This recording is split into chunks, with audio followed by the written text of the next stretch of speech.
The Atheist Debates Patreon project presents Genesis 19 and Judges 19. And I know some of you watching are like, okay, Matt, what did you do? Did you just go pick out two books of the Bible and decide to compare two random chapters from those books? And the answer, of course, is no. So welcome to a little Atheist Debates Bible study that was actually requested by either a viewer or a patron. I honestly don't remember which one is the case. And it was requested a couple months ago, but I didn't get to it because there were other things that needed to be done. And I really had a different plan for this, but because of recent events, it made it worth it to do it today. So no, this isn't random at all. Genesis chapter 19 is essentially the story of Lot and Sodom and Gomorrah.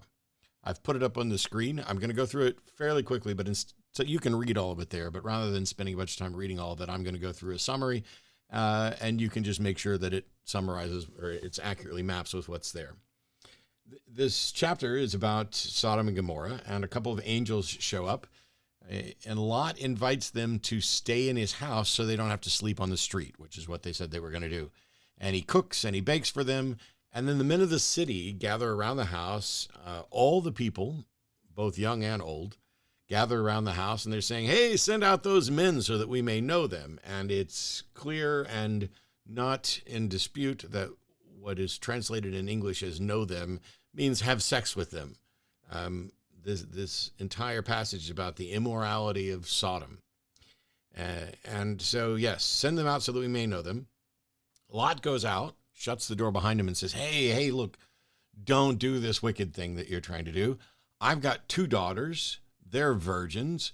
Let me give you those daughters. You guys can do whatever you want to them, but don't harm these men here. And the people in the village said, nope, we want those angels. They didn't use that word. And we're going to do worse to you now that you've said no. So whatever we were going to do to them, we're basically going to do worse to you. And the angels grab Lot and pull him in the house, and the angels smite all the men with blindness so that they can't even hardly find their way away. And then the next day, they pretty much destroy Sodom and Gomorrah. It's pretty weird. You know, it's a strange story. Clearly, those angels didn't need to be protected. Maybe Lot didn't know that. Maybe that's the tragic part of the story, is that he did something horrible to try to do something good that didn't need to be done. But what kind of father offers up his daughters to the crowd? Hey, you wanted to have sex with these men that showed up? Nah, take my daughters instead. This is not a moral person, a just person. This is not a reasonable course of action. I can't imagine that there's a father.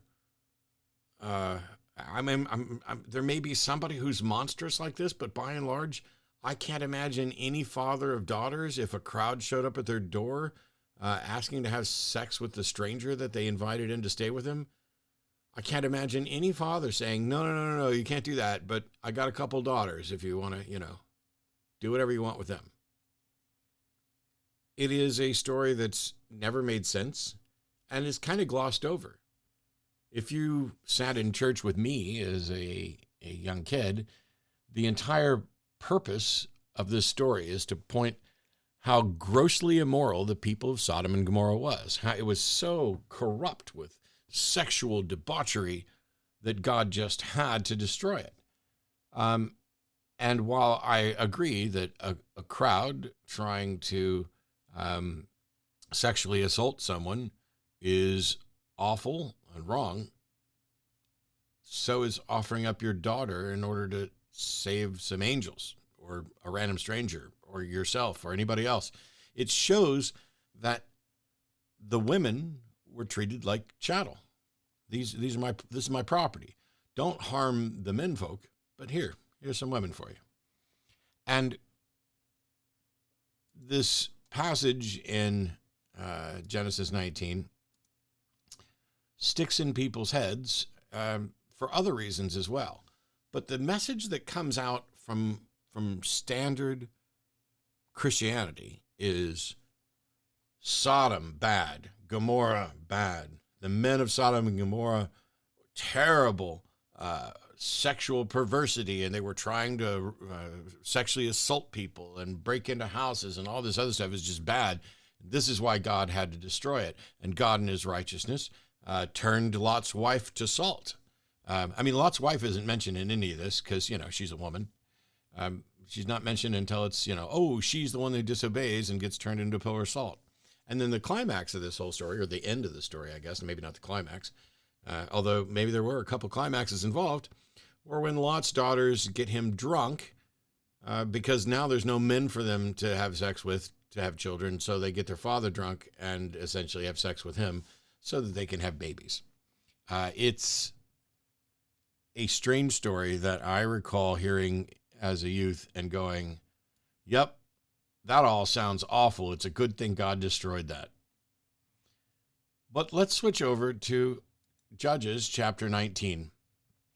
And I'm going to do the same thing. I'll leave it up on the screen where you can read and double check as I'm going through this.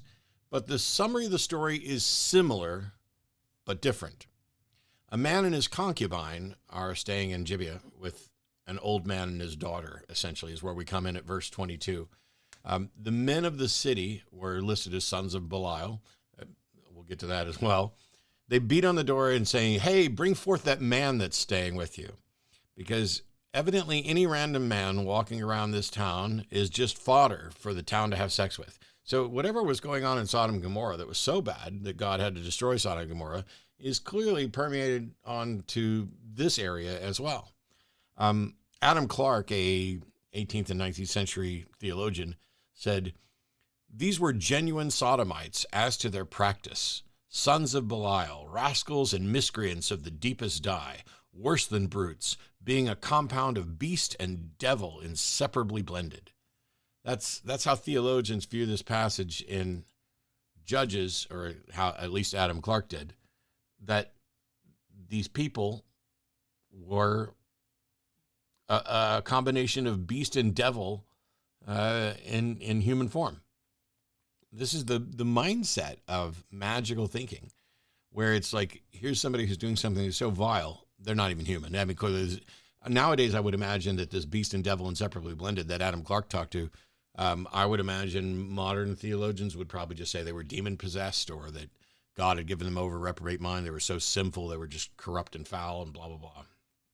The homeowner in Judges 19, who is analogous to Lot, offers up his daughter and his visitor's concubine because it's better for them to be raped by the crowd than for the men to be. And the men of the city wouldn't listen, same as in Sodom. But this is where the story takes a different turn. Instead of there being angels to smite them, because clearly this roaming man and his concubine can't run around causing blindness, when the crowd wouldn't listen, the man gave them his concubine. Now, for clarity, the concubine was like an unofficial wife, and the legalities behind it all are unusual, but it was common. There are lots of the patriarchs in Judaism had wives and concubines and slaves and other things, but men wouldn't listen. And so the guy offers up his concubine, and it says they abused her all night. She crawls back essentially and collapses at the door. This man who gave her up for the night wakes up in the morning. How the hell did he sleep? I can't imagine taking someone I love. I can't imagine taking someone I love and offering them up to a crowd to abuse, but I certainly can't imagine doing it and then going to sleep. So this tells you a little bit about the character of people we're dealing with on all sides of this. He gets up in the morning and he finds her laying at the door and he says, hey, get up, let's go. But she's not responsive. So he picks her up and puts her on the ass, and he climbs on and he goes home, where he then takes a knife, chops her up into 12 pieces, and sends those pieces out to the coast of Israel. And it ends with this statement, and it was so that all who saw it said there was no such deed, none nor seen. From that day the children of Israel came up out of the land of Egypt unto this day. Essentially, people are like, boy, not since we left Egypt have we seen anything at all like this. Like what? We haven't seen a crowd of people wanting to have sex with a stranger that came to town. We haven't seen a man offer up his concubine to be gang raped for the night. We haven't seen someone who did something so dastardly to another human being then decide to chop them up to pieces and send them out to the various tribes of Israel. What is it that they haven't seen? Because it reads almost like people would view this story and say, there's exactly one thing that is repugnant here that we've never seen. We haven't seen this in ages. By the way, for the people who are like, hang on, how can they say they haven't seen anything like this if we just reviewed a very similar story in Genesis? Well, it's because that story with Lot was prior to the Exodus. So it's at least accurate in this sense. But this whole thing, it's like, wow, that's so repugnant. I can't even imagine anything like that. I can't imagine anything like any part of this. Like, hey, here's a gang of people coming to say, I want to have sex with a visitor that just showed up in your house. No, not the woman, the man. Oh, you're not going to give you going to give me your daughter and his concubine? Look, dude, what part of I want to have sex with that man did you not understand? Okay, fine. We will assault your concubine all night long until she can't walk and is collapsed on the steps. Oh, well, that's fine. Hey, get up. Oh, okay, let me take you home and chop you into pieces and give you. Which part of this story is the thing that they haven't heard? Or is it the whole story? And this is in the Bible. And there's supposed to be some sort of lesson here. But when you have a story where virtually everybody in the story is morally repugnant and doing things that are immoral, I'm not sure exactly what the story is, but to have this sort of event happen twice, in Genesis 19 and in Judges 19. Now, let's be fair. I don't think either story actually happened at all. I think these are incredibly feeble attempts at morality plays. I think these are, let's create a scenario that's awful.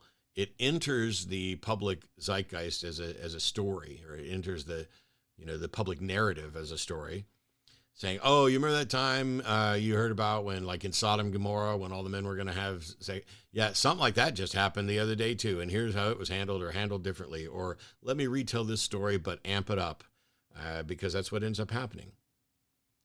In the Bible, even the men chosen of God treat women like chattel.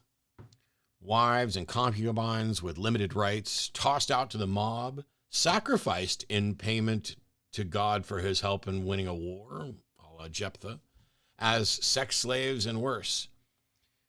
This is the biblical world that some want to see a return to, and they've started turning women into second-class citizens, even here in the United States. I don't know what portion of which Bible story may or may not have been true.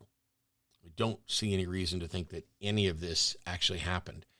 The characters aren't believable, the acts aren't believable, and the things that we're supposed to be outraged about are only a part of what is truly outrageous in these stories. I don't think that modern right-wing evangelical fundamentalist Christo-fascist let's go back to the old days people are actually sitting here thinking, hey, I want to go back to when women were property that I could pass around to a mob. I don't think they think in those terms. And yet the values they're pointing to and the disparity in rights and bodily autonomy that they're invoking in the policies are part and parcel of stories like this, where the men have value and the women don't, apart from being property, things to be passed around, things to be used by the men.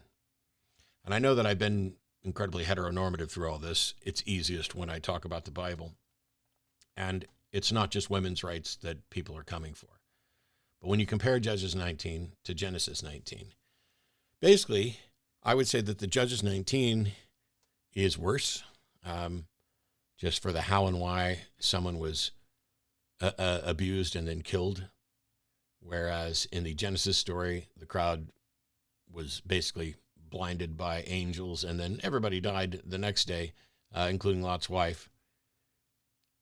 There's not much good in any of these stories other than in two separate instances, someone was willing to take strangers into their home.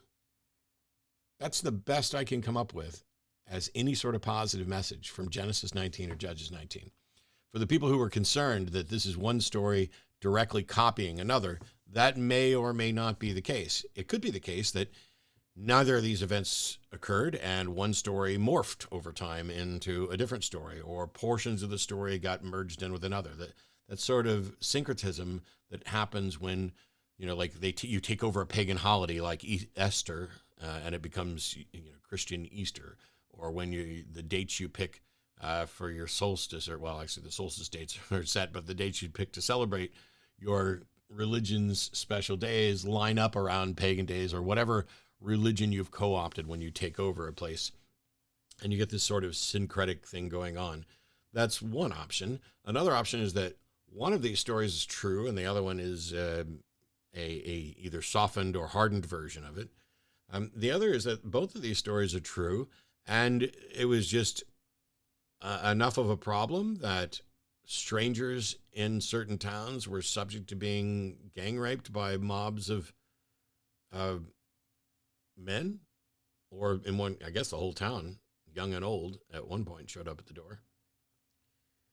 I don't think either of these stories actually happened, but whether they happened or not, their place in a book that is often lauded as the good book is peculiar.